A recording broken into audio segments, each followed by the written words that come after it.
Hey everyone, it's Lucky with Unfiltered Lucky.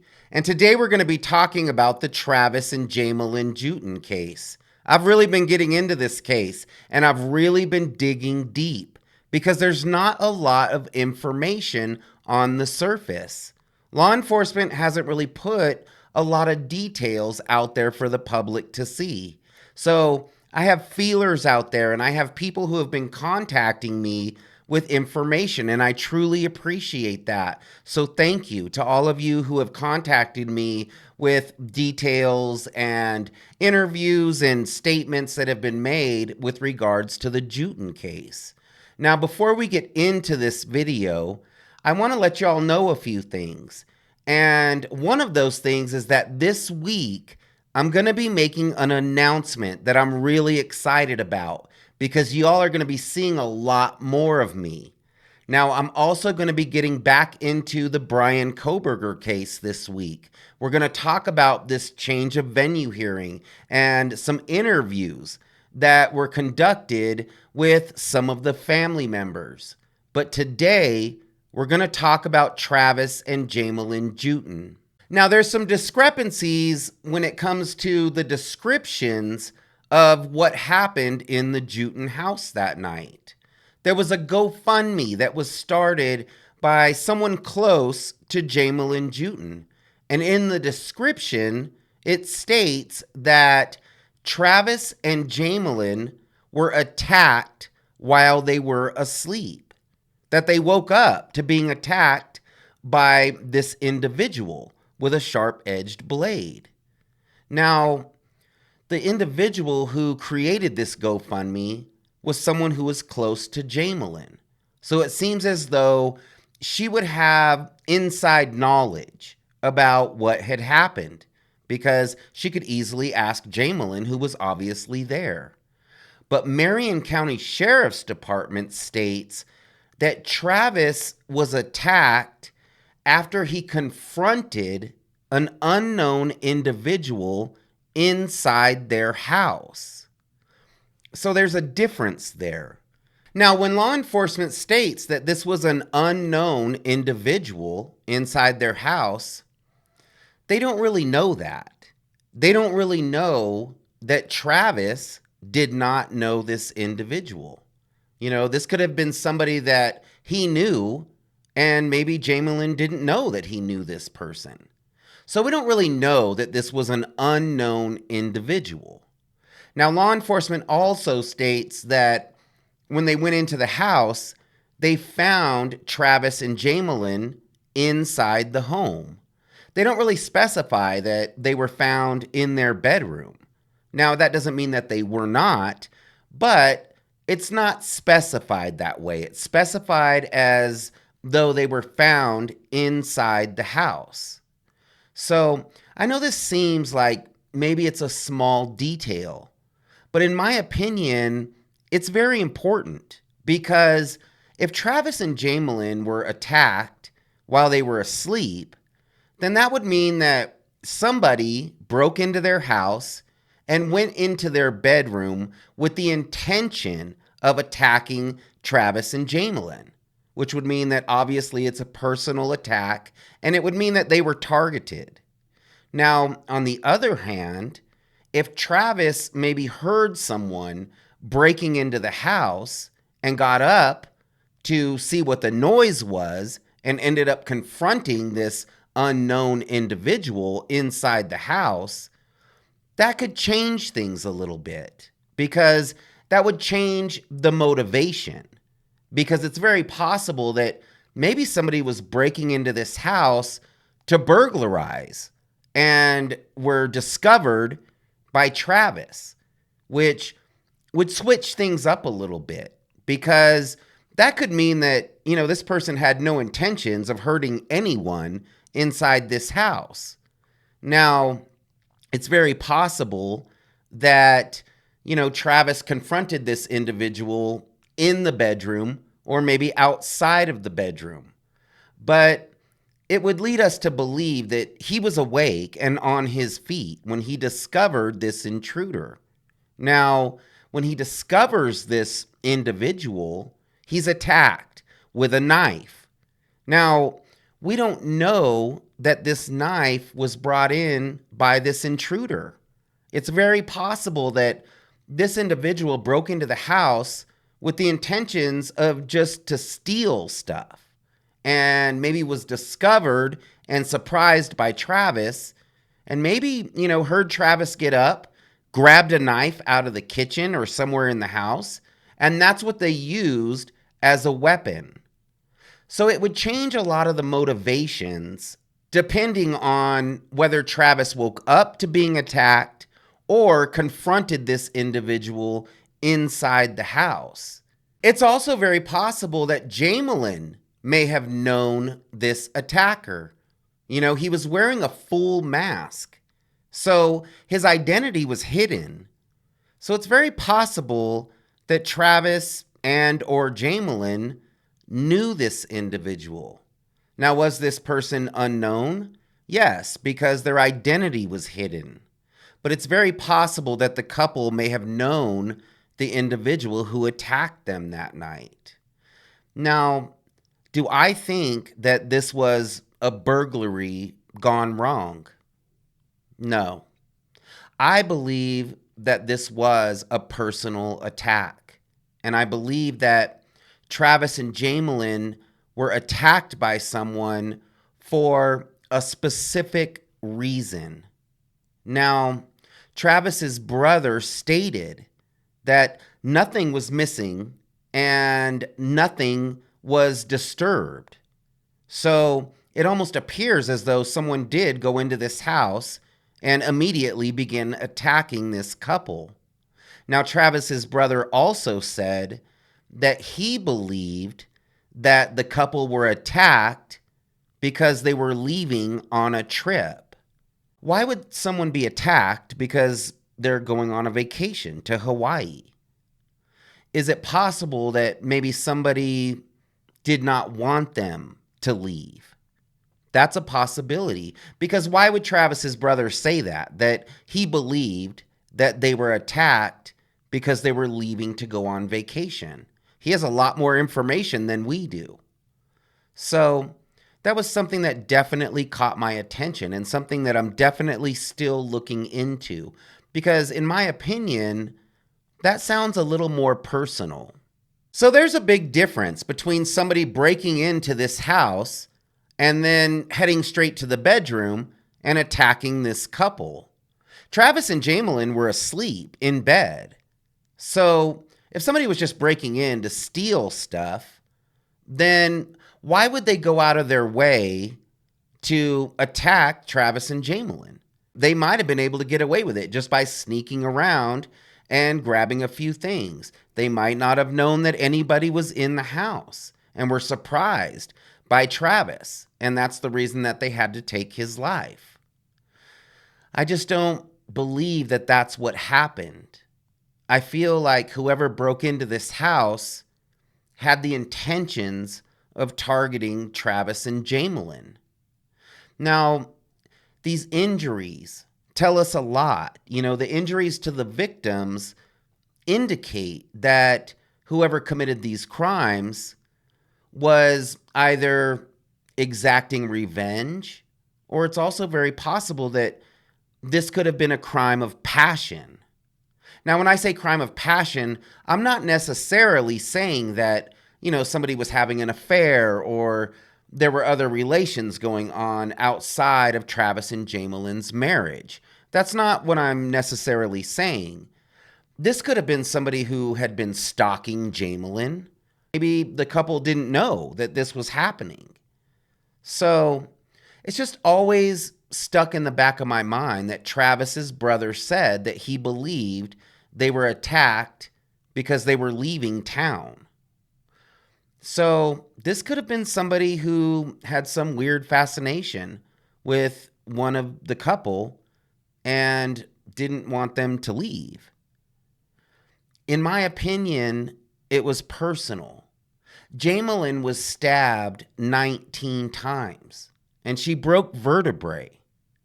If this was somebody who was just breaking into the house and got surprised by Travis, it seems as though his goal would just be to incapacitate the couple so that he could escape.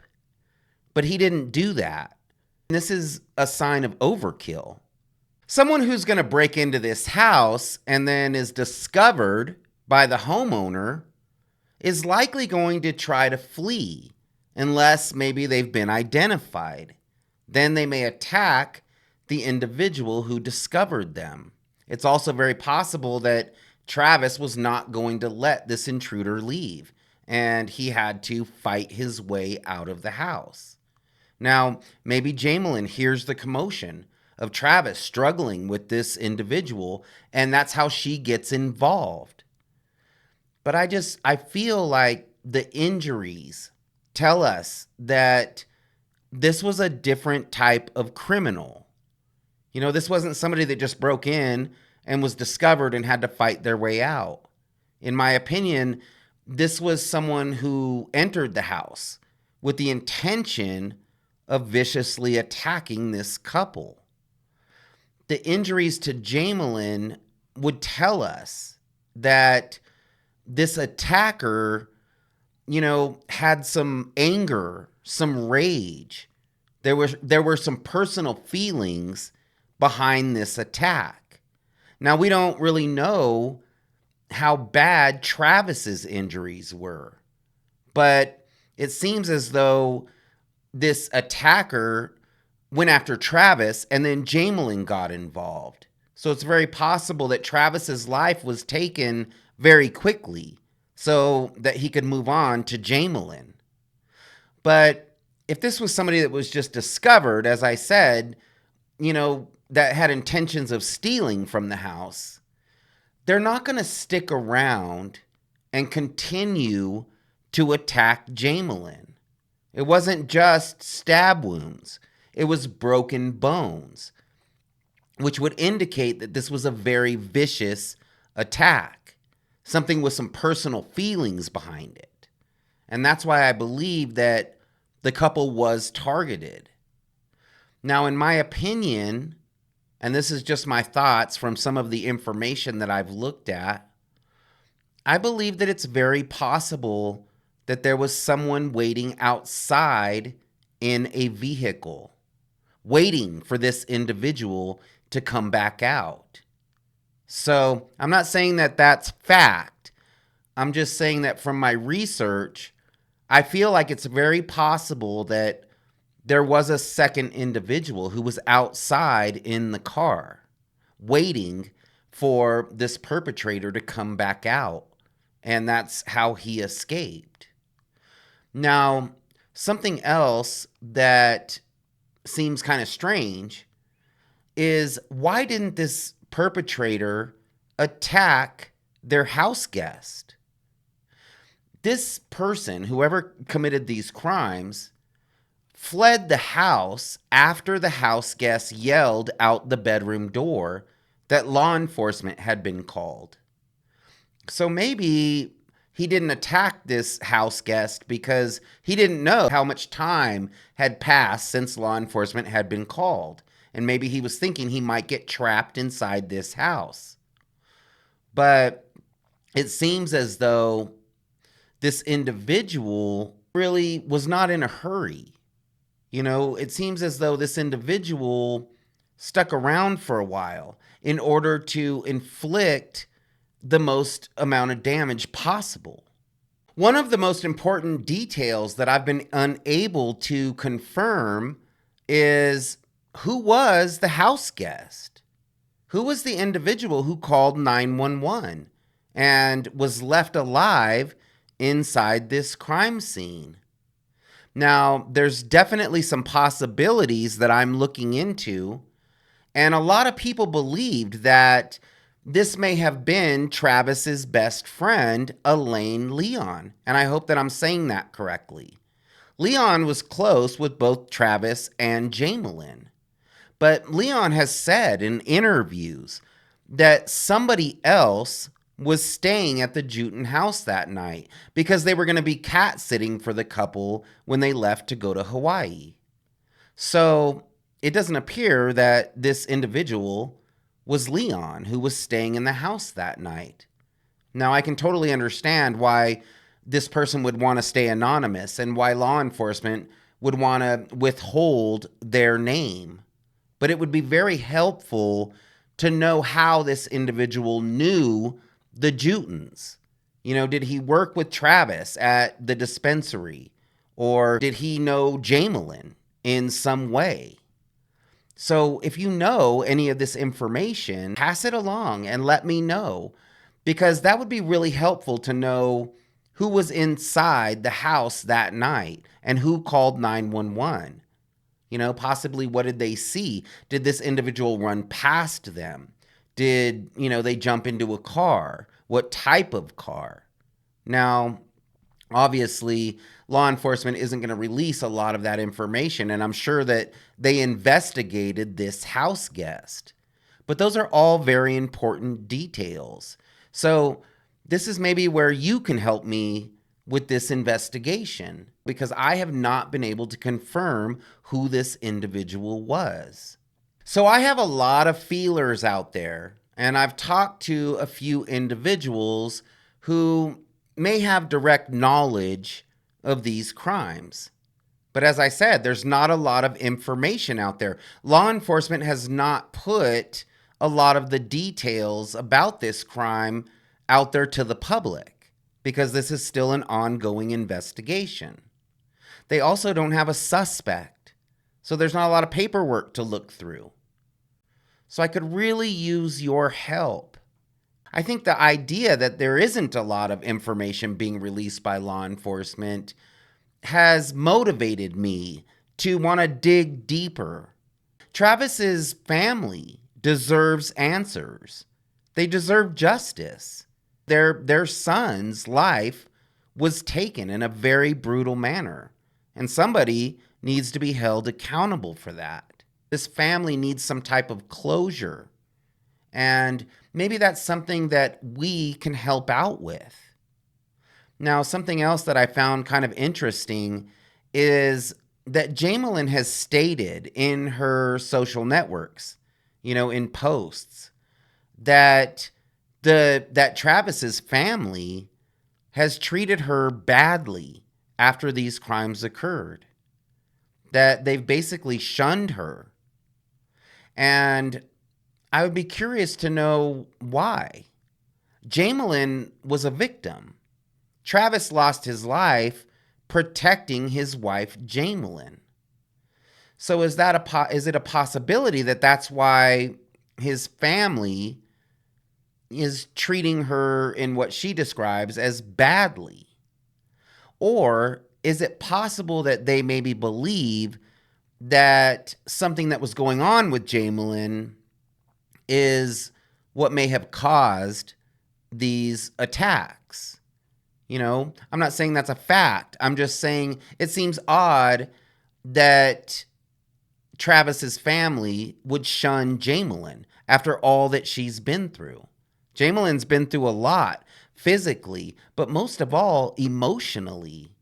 I can't imagine how she feels. And I can't imagine, losing your husband and having to endure this type of attack. Jamelin Juetten and her family have been through a lot. Travis's family has been through a lot, and they're still seeking answers. 3 years later, they're still seeking answers. There's still no suspect, and investigators have given them very little information. I'm going to continue to dig for information in this case, and I hope that y'all will help me, because it's possible maybe we can get this family some answers. I know that there's a lot of really, really sharp people who watch my videos. There's always a lot of very, very sharp individuals in the comments section with a lot of great insight and a lot of great opinions. So maybe we can all come together and get some answers for the Juetten family and for Jamelin's family as well. Thanks for hanging out with me today. I really do appreciate it. And if you liked my video, please hit the like button and consider subscribing to my channel. Like I said, This week, I have a big announcement that I'm really excited about. And we're also going to be going back to the Idaho 4 case this week. So stay tuned for that. Again, I appreciate it, and we'll see you next time.